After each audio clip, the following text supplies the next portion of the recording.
So welcome back to my channel data file app.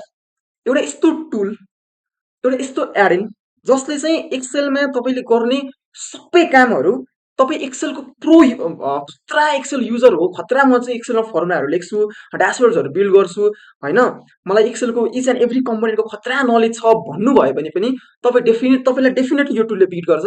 तपाईँको घन्टौँ लाग्ने काम साँच्चीकै साँच्चीकै नै 1 मिनटमा गरिदिन सक्छ होइन। Amazing tool. अनि हामी as a finance professional, not only finance professional, जति पनि मान्छेहरू वर्ल्डभरिको मान्छेहरूले स्प्रेडसिटमा काम गर्ने तरिका चाहिँ बाँकी जिन्दगीभरिको लागि यसले बदलिदिएर राखिदिएको छ। सो के चाहिँ चिजहरू यहाँबाट गर्न मिल्दो रहेछ, एज एन अडिटर हाम्रो अडिटिङ फङ्सनलाई अहिले कसरी अटोमेट गरिदिँदो रहेछ होइन, हाम्रो लाइक जस्ट सिङ्गल प्रम्पटको भरमा चाहिँ कसरी इन्टायर चिजहरू चाहिँ बिल्ड हुँदो रहेछ भन्ने चिज चाहिँ आज हामी नेभिगेट गर्नेवाला छौँ। So let's get into the video. अब चाहिँ म सो ओके, अब चाहिँ म क्लडिङ एक्सेलबाट चाहिँ मैले कसरी यो चिज चाहिँ क्विकली गर्न सक्छु भन्ने चिज हेर्नु खोजिरहेको छु। मसँग क्लडिङ एक्सेल खुलिएको छ है। म एकछिन यसलाई यता मुभ गर्छु होइन, हल्का यसलाई रिसाइज गरौँ। अनि आई होप यसलाई हल्का ठुलै बनाइदिउँ होइन, यतिको जतिको बना मोडल। मसँग टोकन धेरै खर्च हुन्छ है, ओपस 4.7 नै युज गर्छु यसको लागि, के छैन ल यतिको लागि। अब म एउटा प्रम्प्ट लेख्छु। म के भन्छु भन्दाखेरि फर्स्टमा चाहिँ let's say debug the full work book and find the issue भनेर भन्छु।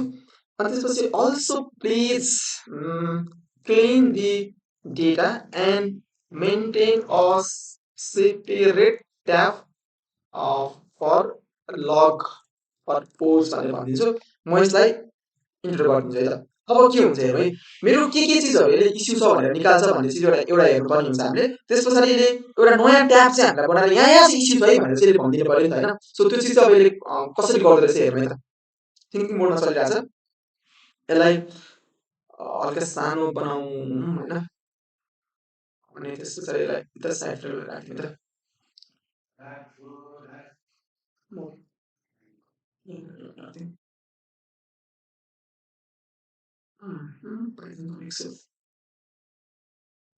यस्तो जान मन नहुने के अरे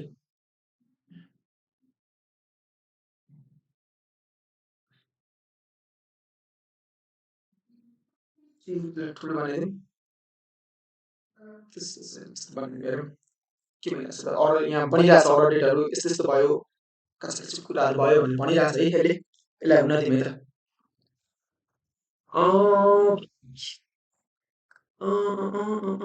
यस भन्नु। सो मलाई अहिले अब फ्यु सपोर्टिङ फलोअप क्वेसनहरू सोधेको छ, के गरौँ भनिरहेको छ। मैले चाहिँ जस्तै इन प्लेसमा ओभरराइड गर्दै भनेर भन्छु यसलाई। अनि हाउ टु ह्यान्डल भन्दाखेरि चाहिँ यसलाई डिलिट एक्ज्याक्ट भन्दाखेरि फ्ल्याग गर्ने भन्दा पनि डिलिटै गर्दै भनेर भन्छु। अनि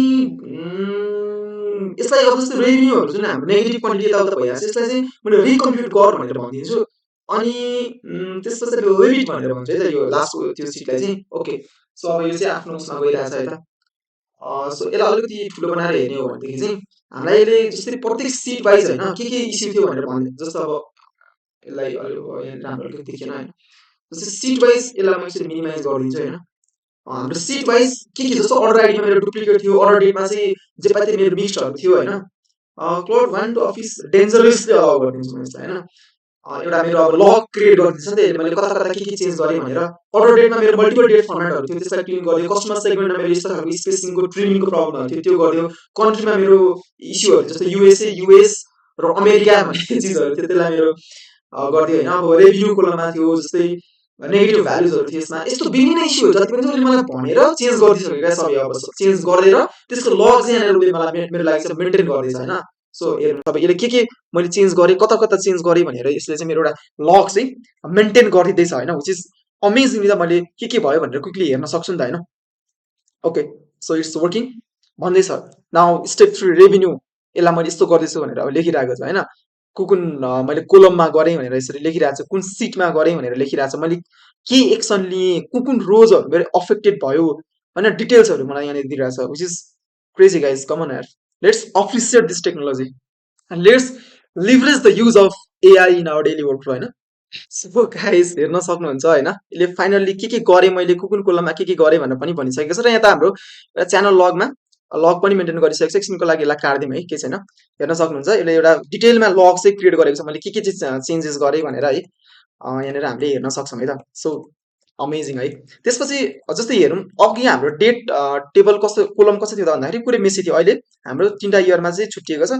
अब एउटा ब्ल्याङ्क चाहिँ किन आएछ हेरौँ। ब्ल्याङ्क ब्ल्याङ्क न ए यो एउटा लास्टको कोलमलाई पनि लाइक रेन्जमा मानिरहेको रहेछ, त्यही भएर केही छैन ल है। बाँकी चिजहरू हेर्न सक्नुहुन्छ हाम्रो होइन। जस्तै अब अघि कन्ट्रीमा इस्यु थियो युनाइटेड स्टेट अमेरिका के भनेर, अब त्यस्तो खालको इस्युहरू छैन यहाँनिर होइन। रेभिन्यू कोलममा पनि अब सबैलाई अहिले डलरमा कन्भर्ट गरिदिएको छ होइन, रेभिन्यू चाहिँ हाम्रो यस्तो है भनेर। त्यस पछाडि हाम्रो डुप्लिकेट्सहरू यहाँनिर ट्रेस पनि गरिदिएको छ यसले होइन, जहाँ चाहिँ चिजहरू थियो। त्यो पछि अब नेगेटिभ यो सबै क्लिनिङको कामहरू गर्दैन हामीलाई यस्तो फाइनल डेटा दिएको छ। अब एउटा चिज गरौँ होइन हामी, जस्तै जस्तै यो मेरो डेटा त क्लिन भयो नि त होइन। यो चिजहरू एभ्री टाइम गर्नको लागि चाहिँ फर इक्जाम्पल मलाई चाहिन्छ भने मैले रियुजेबल ल्याम्डा फङ्सन्सहरू, जस्तै हाम्रो तपाईँको एक्सेल इफ लेटेस्ट भर्जनको हो भने हुनसक्छ, नत्र हुँदैन है। जस्तै lambda equals to lambda function भयो, अनि त्यसपछि तपाईँको लेट भन्ने फङ्सनहरू भयो नि, यसको थ्रुबाट हामीले रियुजेबल फङ्सन्सहरू राखौँ है भनेर पनि यसलाई भनिदियो भने त्यो पनि बनाइदिन्छ। तर अहिले हामी त्यतातिर नजाउँ, अहिले हामी के गरौँ भन्दाखेरि यो सिटको चाहिँ जुन एरर छ नि यसलाई चाहिँ ट्र्याक ब्याक गर्दै भनेर भनौँ क्या। अनि यसको चाहिँ लाइक रिकम्प्युट गर भ्यालुजहरू भनेर भनौँ क्या। जस्तै फर इक्जाम्पल म के गर्छु भन्दाखेरि यो सिटको नाम चाहिँ कपी गर्छु, अनि त्यसपछि फेरि क्लडिन एक्सेल चाहिँ लोड गर्छु होइन। अनि म के गर्छु भन्दाखेरि जस्तै सिम्पल यसलाई के भन्छु भन्दाखेरि चाहिँ होइन, तपाईँको debug this and track back and create or derive the real values in this sheet भनेर भनिदिन्छ है त। लेट्स सी के गर्दो रहेछ होइन, के भएको हो त भनेर यसले ओरिजिनल सोर्समा गएर नर्थ अमेरिकाको टोटल सेल्स कति थियो, ग्रोथ कति थियो भन्ने चिजहरू सबैले रिकम्प्युट गरेर भनिदिनु पर्यो नि त होइन। लेट्स सी यसले गर्न सक्छ कि सक्दैन। तर there is no historical old data to recover but I can derive self reason from the okay. पुरानो त हाम्रो मैले अघि ओभरराइड गरिदिएँ नि त होइन, हेल्पर कोलम नलिएर। लेट्स सी अल फर्मुलाको थ्रुबाट गर्छु म, कुनै पनि भ्यालुजहरू चाहिँ हार्डकोर भ्यालुजहरू राख्दिनँ भनेको छ, सो द्याट हाम्रो लागि पनि क्विकली नेभिगेट गर्न सजिलो हुन्छ नि त होइन।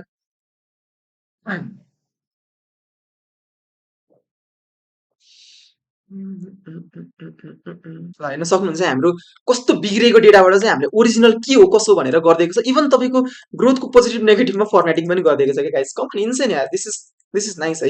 अब म एउटा चिज गर्छु होइन, out of this data, out of this workbook, create interactive dashboards with the major KPIs, nice formatting and analytics from this, ensure it meet standard dashboard practice भनेर भन्नु है त। ल ड्यासबोर्ड बनाउँछ कि बनाउँदैन त हेरौँ है त। इन्टरेक्टिभ भनेको छ हामीले त्यो माथि होइन। अब हेरौँ सो ड्यासबोर्ड बन्ने चिज चाहिँ कसरी बनाउँदो रहेछ। अब लेट मी बी अनेस्ट है, कोही मान्छेले जिन्दगीमा फर्स्ट टाइम एक्सेल खोल्दैछ अनि यो सबै चिजहरूले जे गर्यो त्यो चिजहरू स्लाइसर ड्रिभन राख्ने कि ड्रप डाउन भनेको, अब मेबी लेट्स सी दिस नै स्लाइसर ठिक हुन्छ होइन। Which KPI matter the most भन्दाखेरि revenue plus growth, profitability, customer mix, यति मलाई इम्पोर्टेन्ट छ है।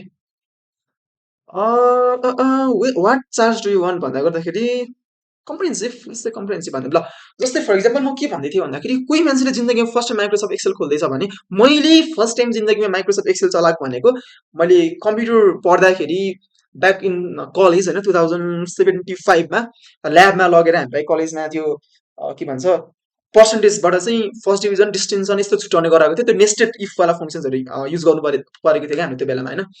अनि त्यसपछि अभियसली मैले हेभिली एक्सेल युज गरेँ भनेको मेरो आडिकोसिपमा हो भनेको स्क्रैचबाट यो सबै चिजहरू सिकेर बिल्ड गरेर होइन, कम्फर्टेबल्ली यो चिजहरूमा आफू चाहिँ कन्फिडेन्ट भएर ड्यासबोर्ड बिल्ड गर्नको लागि जस्तै रेगुलर बेसिसमै तपाईँको प्र्याक्टिस गर्दै गऱ्यो भने पनि केही नभएको पनि मैले कुनै ट्युटोरियल फलो गरेर गर्ने भनिरहेको छैन है। जस्ट आफै स्क्रैचबाट हुन्छ नि त्यो माइन्ड सेट नै त्यो डेटा ड्रिभन भयो। त्यस्तो गर्नको लागि चाहिँ I guess it will take around 6-7 महिना 9 महिना त लाग्छ क्या, जति नै जे भन्यो भने होइन। किन भन्दाखेरि यहाँ त धेरै कम्प्लेक्स फर्मुलाजहरू यसले लेख्छ होइन। अनि त्यो डेटाको अन्डरस्ट्यान्डिङ पर्सपेक्टिभ भ्यूबाट नट अ इजी नि त भनेको जति नै चलाए पनि जे गरे पनि तपाईँको यो एज अ टुलसँग तपाईँ फेमिलियर भएर ड्यासबोर्डको फिल्ड लेभलसम्म आइपुग्नको लागि चाहिँ अनि यस्तो फर्मेटिङ एन्ड अलको लागि चाहिँ लाग्छ है, त्यति चाहिँ लाग्छ। अब यसले ड्यासबोर्ड बिल्ड गरिरहेको छ हेर्नु यहाँ कस्तो ब्युटिफुल हेर्नुहोस् त ल, total revenue, gross profit, gross margin. अब यो चिजहरू हामीले गर्नु पर्यो भने कति टाइम लाग्छ भन्नु न, त्यो नम्बर निकाल्ने मात्र होइन, फर्मेटिङको कुरा छ, कलरको कुरा छ होइन, यो चिजहरू लिएर आउने अमेजिङ छ नि गाइस। हेर्नुहोस् अब यसले ग्रोथ पर्सेन्टेज पनि निकालिरहेको छ। अब यसलाई घटेको बढेकोलाई यसले फर्मेटिङ पनि गर्छ एकछिन, रातो पहेँलो कि होइन, गरेन भने मैले भन्न सक्छु फेरि गर भनेर, यसले गरिदिइहाल्छ होइन। हेर्नुहोस् ल, अमेजिङ भइरहेछ नि होइन। जस्तै यसलाई अझै सानो बनाऊँ एकछिनलाई, यति जति बनाऊँ ल, यति जति बनाऊँ। अनि त्यसपछि हेरौँ ल, यसले ड्यासबोर्ड बनाएको हेरौँ एकछिनको लागि। माथिको रिबनलाई कोल्याप्स नै हालिदिउँ होइन। ल बनाइरहेको छ है त, सोर्ट बनाइरहेको छ गाइस। एनालिटिक्सहरू हामीले यहाँबाट बिल्ड गर्न सकिरहेको छौँ right. Let's wait, let's wait for it. Okay okay. अब यस्तोमा होइन हामीले पावर बिआई, ट्याब्लु जस्तो भिजुअलाइजेसन सफ्टवेयरहरू एक्सटर्नली अब सिक्ने कि नसिक्ने भन्नेमा अब अफकोर्स त्यसको आफ्नै पावरहरू छ होइन अफकोर्स। अब त्यसमा पनि त हामीले क्लाउडलाई चाहिँ एमसिपी सर्भरको थ्रुबाट चाहिँ गर्न सक्छौँ नि त होइन, एमसिपी सर्भरको थ्रुबाट गर्न सक्छौँ। अनि त्यो पछि अब अर्को भनेको तपाईँको चाहिँ जस्तै अब जस्तो यो एक्सेलमा क्लाउडहरू हुने अथवा एक्सटर्नल टुलहरूमा क्लाउडहरू इन्टिग्रेट गर्ने चाहिँ कसरी भएको भन्दाखेरि चाहिँ it's basically due to one technology that is MCP भनेर भन्छ, मोडल कन्टेक्स्ट प्रोटोकल। अनि टुल कलिङ, फङ्सन कलिङको कुराहरू हुन्छन् होइन। सो त्योबाट चाहिँ यस्तो कुराहरू खासमा सम्भव भएको हो होइन। त्यो चिजहरू तपाईँले क्विकली यसो हेर्न पनि सक्नुहुन्छ। ड्यासबोर्ड्सहरू चाहिँ मेरो बन्यो है त। सो मैले यसमा अब फलोअप क्वेसन्सहरू पनि सोध्न सक्छु, यस्तै भन्न सक्छु यस्तो गर्दै त्यस्तो गर्दै भनेर, जुन यसले गरिदिनेवाला छ, यो अफकोर्स गरिदिनेवाला छ। भनिसके पछाडि गाइस के तपाईँ हामीले अब पनि यस्तो खालको टुलहरू युज नगरेर आफै स्क्रचबाट चिजहरू गर्नुको कुनै औचित्य छ त भन्दाखेरि मलाई चाहिँ छ जस्तो लाग्दैन। किन गर्ने होइन, waste of time, waste of energy, यसले गरिदिइहाल्छ। जस्ट हामीले प्रम दिने हो, चिजहरू बिल्ड हुने गर्ने हो, स्केल गर्ने हो, भोल्युममा जाने हो होइन। हेर्न सक्नुहुन्छ ल, अमेजिङ गाइस है, अमेजिङ। हेर्नुहोस् त कस्तो नाइसली फर्मेटिङ पनि गरिदिएको छ यसले। यतापट्टि स्लाइसरहरू पनि राख्दैछ, ए तल अरू चार्ट्सहरू पनि बनाउँदैछ, रेभेन्यू बाई कन्ट्रिजहरू भनेर सबै चिजहरू गर्दैछ है त। 12 सेकेन्ड त भयो जम्मा ड्यासबोर्ड गर्न थालेकोले। रेस्पोन्डिङ 16 17 होइन ल, स्लाइसरले यतापट्टि आफै लगेर राख्थ्यो, बिचमा आइरहेको थियो नि अघि, आफै लगेर राखिदियो, साइडमा राख्छ है भनेर आफै बुझ्यो यसले, युजरलाई उता राख्यो भने सजिलो हुन्छ भनेर। ल हेर्न सक्नुहुन्छ तपाईँले सबै खालको एनालिटिक्सहरू, हाम्रो मन्थली रेभेन्यूको ट्रेन्ड कस्तो छ, रिजन बाई रेभेन्यू कस्तो छ, च्यानल वाइज रेभेन्यू कस्तो भइरहेछ, प्रडक्ट क्याटेगोरी रेभेन्यू वाइज कस्तो भइरहेछ, हाम्रो कुन चाहिँ कस्टमर सेगमेन्टमा कस्तो पर्फर्मेन्स भइरहेछ भनेर डु नोट चार्ट हाम्रो नाइसली गरेको छ। यसरी हाम्रो फेरि तपाईँको चाहिँ यो बार चार्ट युज गरेको छ, कोलम चार्ट युज गरेको छ होइन। हाम्रो माथि चाहिँ केपिआइजहरू, मेन मेट्रिक्सहरू युज गरेको छ। यसरी चाहिँ हाम्रो नाइसली चाहिँ ड्यासबोर्ड बनेको छ। अनि हाम्रो यता फिल्टर पनि गर्न मिल्छ यो डेटाहरूको आधारमा। हेर्नुहोस् ल, जस्तै मैले 2026 सेलेक्ट गरेँ भने एकछिन यसलाई अहिले अहिले स्लाइसिङ नगरौँ, पहिला यसलाई बिल्ड गर्न दिउँ सबै। 2023 भन्यो भने त यहाँको मात्रै आउने भयो नि त, 2023 को एउटा मात्र मन्थ रहेछ क्या, त्यो भएर ओके। 24 र 24 को युज गरौँ ल, 24 को मात्र डेटाहरू आएर हाम्रो नाइसली स्लाइसिङ भइरहेको छ। एकछिन स्लाइसिङ क्लियर गरिदिउँ। अब जस्तै हाम्रो जियोग्राफीवाला डेटाहरू छ भने यसले ल्याटिट्युड लङ्गिट्युडहरू पनि आफै राखेर गरिदिन्छ क्या। जस्तै नेपालको म्यापहरू वाइज हामीले कुनै प्रोभिन्स वाइज एनालाइज गर्नु पऱ्यो भने डेटाहरू होइन, insane crazy. This is not hype है, एकदम यो रियलिस्टिक हो। यसले गर्न सक्ने पोसिबिलिटिज हो नि त आजको दिनमा। फाइनली चाहिँ यसले बिल्ड गरिसकेको अवस्था हो है। यसले भनिसकेको छ मैले यस्तो गरेँ, बिहाइन्ड द सिन्स के गरेँ भनेर। सो काट्दिउँ, कस्तो हाम्रो ड्यासबोर्ड चाहिँ हाम्रो फाइनल कस्तो देखियो त भनेर पनि हेरौँ होइन। सो यस्तो खालको ड्यासबोर्ड देखिएको छ। मैले इयर 2025 को चाहिँ नर्थ अमेरिकाको चाहिँ नर्थ अमेरिकाको मात्रै होइन,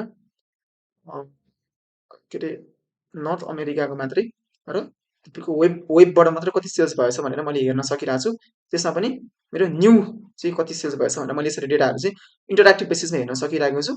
अनि तपाईँको चाहिँ यसलाई मैले युज पनि गर्न सकिरहेको छु, ठिक छ। सो यस्तो खालको अब यसलाई अलिकति सानो बनाऊँ होइन, मेबी यसलाई यति जति बनाइदियो भने ल ठिक छ, एउटै स्क्रिन हाम्रो देखिरहेको छ है त।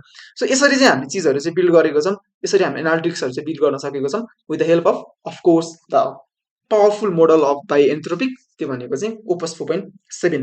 अब अर्को प्लानेटमा एलियनहरूले त्योभन्दा पावरफुल मोडल बनाएको छन् भने आई डोन्ट नो गाइज। तर राइट नाउ कोडिङको डेटाको एजेन्टिक फ्लोहरूकोमा चाहिँ सबैभन्दा पावरफुल मोडल भनेको ओपस 4.7 नै हो, त्यसमा कुनै डिबेटै छैन है त।